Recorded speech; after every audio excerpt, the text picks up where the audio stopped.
स्वामी सेवेत रुजू झाल्यानंतर अंतरात्मक प्रगती होऊ लागते आणि मग स्वतःतल्या विविध रंगांची ओळख देखील. जणू काही सगळं जग आपल्याच आत सामावलेलं आहे असा विश्वास वाटू लागतो आणि आलेली प्रत्येक परिस्थिती आपण सहज हाताळू शकतो याची खात्री सुद्धा.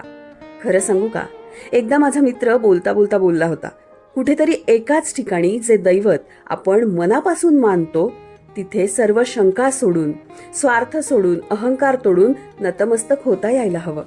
तेव्हाच तुम्ही तुम्हाला समजू लागतात. आणि आज या गोष्टीची मला प्रचिती होते आहे, कारण स्वामी स्वरूप हे आपल्यातल्या खऱ्या माणसाला जिवंत करतं.